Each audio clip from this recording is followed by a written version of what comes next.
तो हम लोग का आज का टॉपिक होगा potential energy of a dipole placed in some external electric field. जब आपको डायपोल हम शुरू में पढ़ाना शुरू किए थे तो आपको बोले थे डायपोल में 3-4 टॉपिक है, क्या क्या है।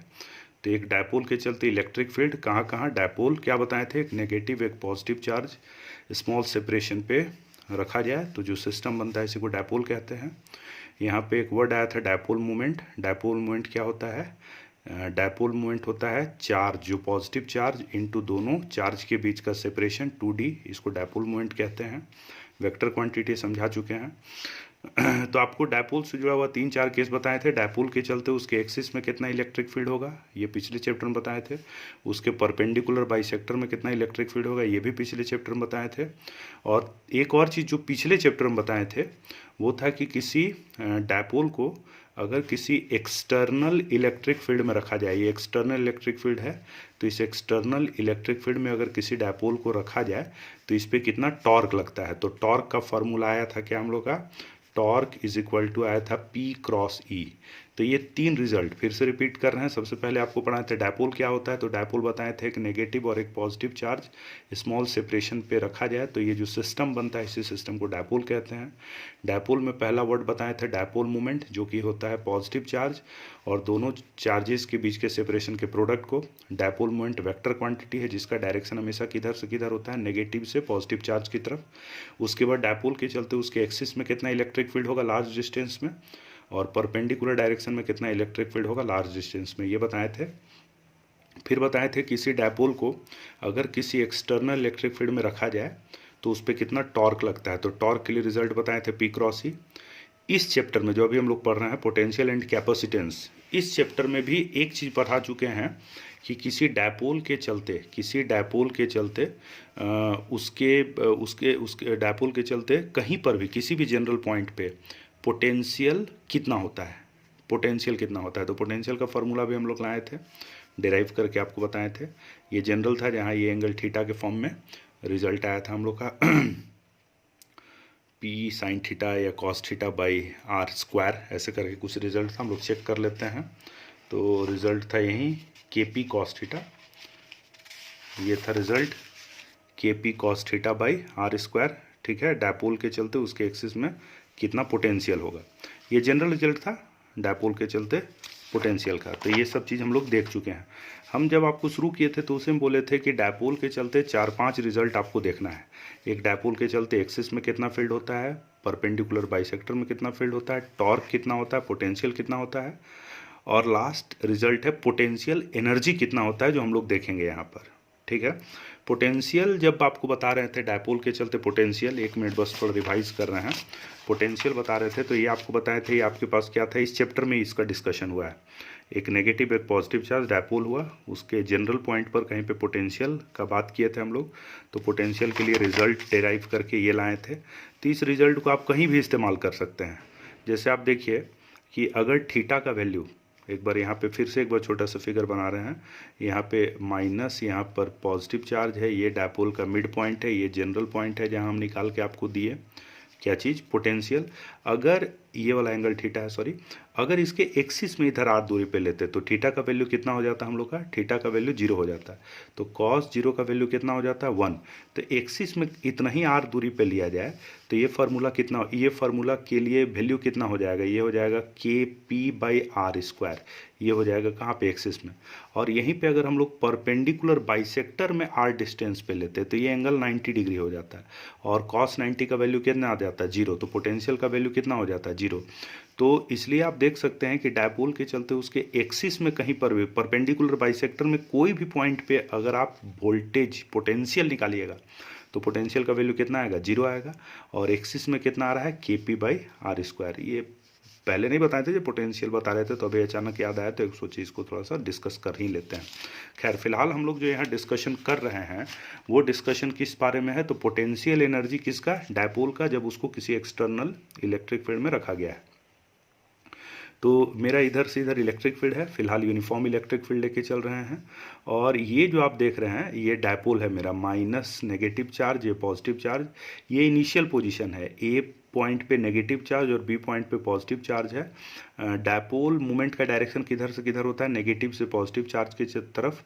इलेक्ट्रिक फील्ड किधर है, इस डायरेक्शन में, दोनों के बीच का एंगल θ1। तो ये इनिशियल पोजीशन है किसका, किसी डायपोल का। अब ये डायपोल को रोटेट कराया जा रहा है, कोई रोटेट करा रहा है, इधर से इधर रोटेट करा रहा है, और रोटेट करा के इसका फाइनल पोजीशन कहाँ तक पहुँचा दिया गया, फाइनल पोजीशन पे ये वाला चार्ज यहाँ मूव कर गया, घूम रहा है ऐसे, ये पूरे को ऐसे करके घुमाया जा रहा है, ऐसे करके, उम्मीद है दिख रहा होगा फिगर, ये ऐसे था शुरू में, जिसको ऐसे करके रोटेट कर रहे हैं, घुमा रहे हैं, ये ऐसे है जिसको रोटेट करके ऐसे घुमा रहे हैं, जिसके चलते इसका फाइनल एंगल किसके किसके बीच, इलेक्ट्रिक फील्ड और डायपोल मोमेंट के बीच का फाइनल एंगल कितना हो गया, θ2। तो ये इनिशियल एंगल है θ1, फाइनल एंगल है θ2। θ1 से θ2 तक जाने के क्रम में बीच में किसी समय, बीच में कहीं भी बीच में एक एंगल मान लो θ बना रहा है, तो वहीं सब लिखे हैं कि फिर से रिपीट कर रहे हैं, शुरू में एंगल है θ1 और बाद में रोटेट कराते तक θ2। θ2 कहीं भी हो सकता है, तो समझ रहे बात मेरा, शुरू में ऐसे है, ये पेन को देखिए ध्यान से, ये ऐसे है, कोई थीटा इधर इलेक्ट्रिक फील्ड का डायरेक्शन एक्स एक्सिस की तरफ है, तो कोई एंगल बन रहा है दोनों के बीच, और फाइनली भी कुछ एंगल बन रहा है। तो ये इनिशियल और ये फाइनल दोनों के बीच में कहीं बीच में कोई एक एंगल थीटा है, ये जनरल कंडीशन होगा जिसके लिए हम लोग आगे डेराइव करेंगे। तो वहीं सब लिखे हैं, एक यूनिफॉर्म इलेक्ट्रिक फील्ड है जहाँ मैग्नीट्यूड ई है, एक डायपोल यहाँ रखा गया है, इनिशियल पोजीशन जो है वो नेगेटिव चार्ज का ए, पॉजिटिव चार्ज का बी, और एंगल फील्ड और डायपोल के बीच θ1 है, और फाइनल एंगल फील्ड और डायपोल के बीच θ2 है। किसी इंटरमीडिएट कंडीशन बीच में कहीं पर एंगल थीटा बना रहा है, कौन, किसके किसके बीच, वहीं फिर से बिटवीन देम, मतलब इलेक्ट्रिक फील्ड और डायपोल मोमेंट के बीच का एंगल किसी समय थीटा है। तो उस समय, उस मोमेंट पे जब दोनों के बीच का एंगल थीटा है, तो टॉर्क कितना लग रहा है in such condition, torque on dipole, dipole में टॉर्क कितना है। तो टॉर्क का रिजल्ट अभी भी आपको एक बार हम दोहराए थे, टॉर्क का रिजल्ट कितना होता है, टॉर्क के लिए रिजल्ट होता है P क्रॉस ई, जो पिछले चैप्टर में आपको बताया है। तो P क्रॉस ई को हम लिख सकते हैं PE साइन थीटा, यानी जब एंगल किसी समय बीच में, किसी बीच वाले सिचुएशन में एंगल कितना है थीटा, तो उस समय टॉर्क कितना लग रहा है, PE साइन थीटा। तो जैसे फोर्स के चलते वर्क डन निकालने का तरीका क्या है, F dot D S integral, force और डिस्प्लेसमेंट का डॉट प्रोडक्ट और उसका इंटीग्रेशन।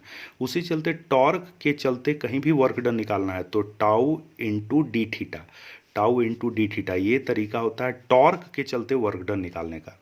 तो हम बोल रहे हैं कि किसी समय शुरुआत में इलेक्ट्रिक फील्ड और डायपोल मोमेंट के बीच का एंगल θ1 है, और फाइनली दोनों के बीच का एंगल θ2 है। किसी बीच के सिचुएशन में दोनों के बीच का एंगल थीटा है, और इसमें एक छोटा सा और एंगल घुमा दिया जा रहा है, इसको डी थीटा, ठीक है।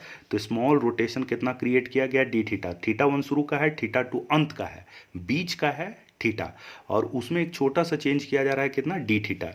तो इस छोटा सा डी थीटा के लिए वर्क डन कितना होगा, छोटा सा वर्क डन बराबर उस समय कितना टॉर्क लग रहा है और कितना एंगल, बहुत छोटा सा एंगल घुमाया गया, टाउ इंटू डी थीटा। तो टाउ की जगह PE साइन थीटा और डी थीटा की जगह डी थीटा, तो ये छोटा सा वर्क डन हो गया। अभी छोटा सा वर्क डन को इंटीग्रेट कर देंगे ताकि टोटल वर्क डन निकल सके। तो ये लेफ्ट LHS और RHS दोनों तरफ इसको क्या किए हम लोग, इंटीग्रेट कर दिए। तो P और E कांस्टेंट है, तो इंटीग्रेशन के बाहर आ गया, अंदर में इंटीग्रेशन के अंदर बच गया sign theta d theta, integrate किए तो ये वाला कांस्टेंट होने के चलते बाहर आया, ये बच गया।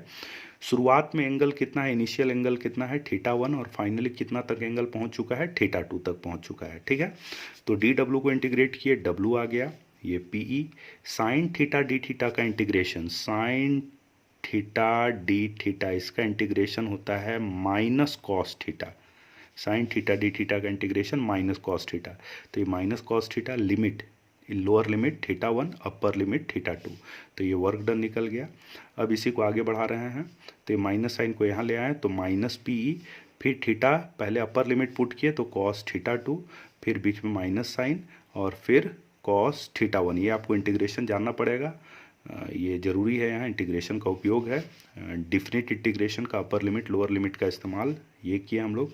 अब हम लोग जैसा कि जानते हैं, आपको इस चैप्टर में शुरू से बताते आ रहे हैं, चेंज इन पोटेंशियल एनर्जी बराबर क्या होता है, negative of work done by internal conservative force. तो इंटरनल फोर्स के द्वारा ये वर्क डन है, अब इस पर एक माइनस साइन लगा देंगे तो मेरा आ जाएगा चेंज इन पोटेंशियल एनर्जी। तो चेंज इन पोटेंशियल एनर्जी यहाँ पर कितना हो गया, इसमें माइनस लगा देंगे तो ये माइनस प्लस हो गया, तो ये हो गया PE प्लस हो गया, और साइन थीटा यहाँ पे माइनस लगा दिए तो यहाँ पर चेंज इन पोटेंशियल एनर्जी कितना होगा हम लोग का, ये हम लोग को देखना है। एक छोटा सा बात यहाँ पे हम लोग थोड़ा बदलाव करेंगे, जरा ध्यान से देखिएगा।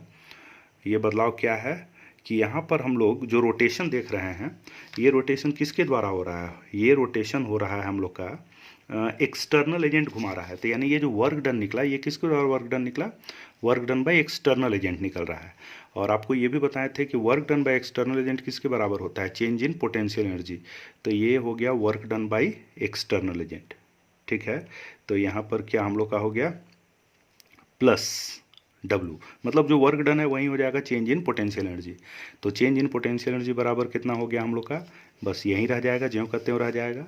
ये माइनस साइन अंदर ले जाएंगे तो ये प्लस हो गया, तो इसलिए सिंपली बस यहाँ पे कुछ नहीं किया गया, सेम चीज़ उतारा गया है, ये उलट दिया गया। क्या चीज़ हम लोग का, ये प्लस हो गया और ये माइनस हो गया, तो cos theta 1 minus cos theta 2, तो ये निकल गया क्या, what is this, change in potential energy. Change in potential energy, change in potential energy is equal to क्या होगा, final potential energy minus initial potential energy, जो कि हो गया मेरा PE cos theta 1 minus cos theta 2, ठीक है।